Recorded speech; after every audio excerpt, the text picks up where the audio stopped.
نانات vehicle شکر صدقا 4 رکعت کی نماز میں 28 مرتبہ رفع الیدین جن صحابہ کرام سے ثابت ہے وہ حضرت عبداللہ بن عمر رضی اللہ تعالیٰ عنہما بھی ہیں، حضرت مالک بن حویرث بھی ہیں، حضرت وائل بن حجر بھی ہیں، ان سے رکوع کا رفع الیدین بھی مروی ہے، ان سے سجدے کا رفع الیدین بھی مروی ہے، اور انہی حضرات سے پھر ترک رفع الیدین بھی مروی ہے۔ اب ترک رفع الیدین کے دلائل میں جب ہم ان صحابہ کرام سے روایات پیش کر دیں گے تو اب تو جو ہے کسی کو انکار کی گنجائش نہیں ہونی چاہیے۔ کیا خیال ہے؟ حضرت عبداللہ بن عمر رضی اللہ تعالیٰ عنہما ان سے رفع الیدین کی روایت مروی ہے، بالکل ٹھیک ہے، ہم نے کہا صحیح ہے، نبی کریم صلی اللہ علیہ وسلم کو کرتے ہوئے دیکھا، انہوں نے بیان کر دیا۔ ان سے ترک رفع الیدین کی روایت بھی مروی ہے، انہوں نے چھوڑے ہوئے دیکھا، یہ بیان کر دیا۔ اب اخبار الفقہاء والمحدثین مشہور کتاب ہے، اس کتاب میں خود حضرت عبداللہ بن عمر رضی اللہ تعالیٰ عنہما سے روایت ہے، وہ خود فرماتے ہیں نبی کریم صلی اللہ علیہ وسلم ہجرت سے پہلے رفع الیدین کرتے تھے، ہجرت کے بعد آپ نے رفع الیدین چھوڑ دیا۔ ایک حوالہ کس سے روایت ہے؟ حضرت عبداللہ بن عمر رضی اللہ تعالیٰ عنہما سے، ہجرت سے پہلے رفع الیدین کرتے تھے، ہجرت کے بعد رفع الیدین۔ یہاں ایک بات سمجھ لیں کہ ایک غیر مقلد کے سامنے میں نے یہ روایت پیش کی تو مجھے کیا لگا، اس کا مطلب یہ ہوا کہ جس دن آپ نے ہجرت کی اس دن رفع الیدین چھوڑ دیا۔ میں نے کہا نہیں، اس کا یہ مطلب نہیں ہے، بلکہ حضرت عبداللہ بن عمر رضی اللہ تعالیٰ نے یہ بتانا چاہتے ہیں کہ بھائی رفع الیدین کا ترک جو ہے وہ مدینہ میں ہوا، مکہ میں نہیں ہوا۔ یہ نہیں بتانا چاہتے کہ جس دن ہجرت کیا اس دن چھوڑ دیا، یہ ہمارا موقف نہیں ہے، اور حدیث کا مطلب بھی یہ نہیں ہے، بلکہ مطلب یہ ہے کہ رفع الیدین کے ترک کا مقام بتانا چاہتے ہیں کہ آپ صلی اللہ علیہ وسلم نے، صحابہ کرام نے رفع الیدین چھوڑا کہاں ہے، آیا مکہ میں چھوڑا یا مدینہ میں چھوڑا؟ تو وہ فرماتے ہیں کہ ہجرت کے بعد رفع الیدین چھوڑ دیا گیا۔ ایک روایت۔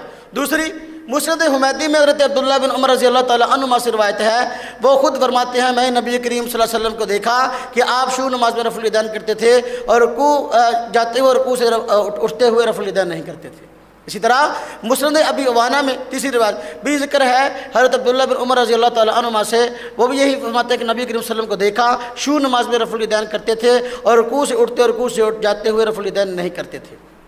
اچھا، حضرت عبداللہ بن عمر رضی اللہ تعالیٰ عنہما کے شاگرد خاص حضرت مجاہد خود فرماتے ہیں، ان سے کئی روایات ہیں، وہ کہتے ہیں کہ میں نے عبداللہ بن عمر رضی اللہ تعالیٰ عنہما کو دیکھا کہ وہ رفع الیدین نماز میں نہیں کرتے تھے۔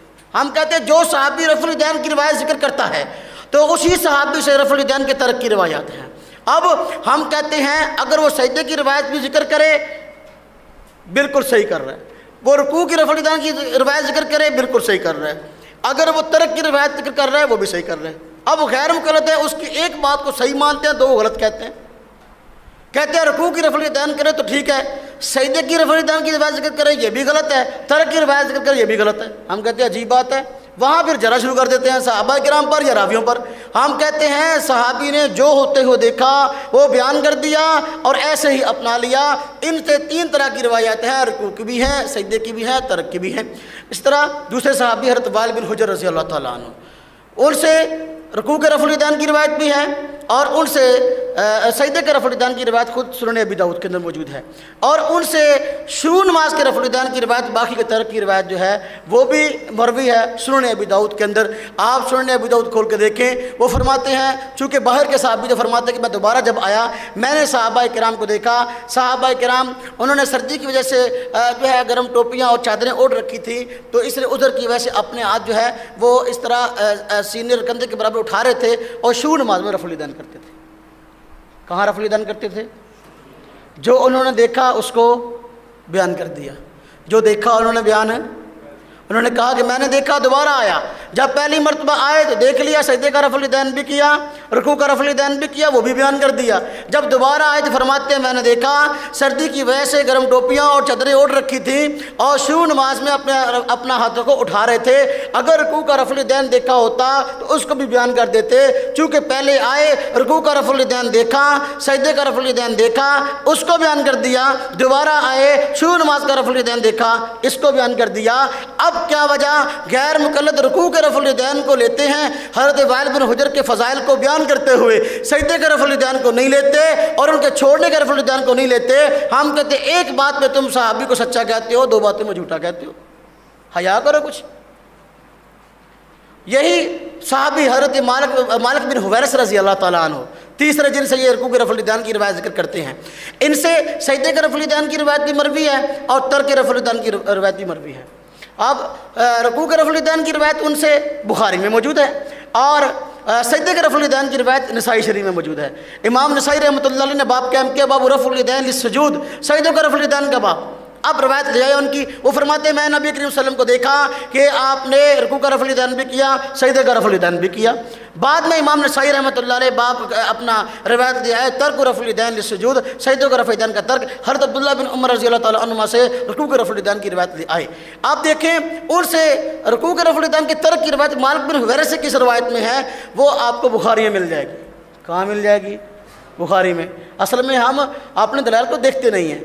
حضرت مالک بن حویرث رضی اللہ تعالیٰ عنہ صحابی رسول ہیں، یہ بھی باہر کے رہنے والے تھے، آئے نماز اور اس کے احکام سیکھے، واپس جانے لگے تو آپ نے فرمایا صلو کما رأیتمونی اصلی، نماز اس طرح پڑھو جس طرح تم نے مجھے پڑھتے ہوئے دیکھا ہے۔ تو واپس جا کر جو نماز پڑھائی ہے بخاری میں موجود ہے، اس نماز کے اندر رکوع کا تذکرہ موجود ہے، رفع الیدین نہیں ہے۔ روایت کس کتاب میں؟ بخاری میں۔ اور رکوع ہے، رفع الیدین نہیں ہے۔ ہم کہتے ہیں آپ نے فرمایا صلو کما رأیتمونی اصلی، نماز اس طرح پڑھو جس طرح تم نے مجھے پڑھتے ہوئے دیکھا۔ جب وہ جا کر پڑھا رہے ہیں وہاں رکوع میں رفع الیدین نہیں کر رہے۔ الحمدللہ ہم تینوں طرح کی روایت کو لیتے ہیں، رکوع کے رفع الیدین کی روایات کو بھی، سجدے کے رفع الیدین کی روایات کو بھی اور اس کے ترک کی روایات کو بھی۔ تو پھر آپ بتاؤ آپ ہم سے کس بات میں الجھتے ہو؟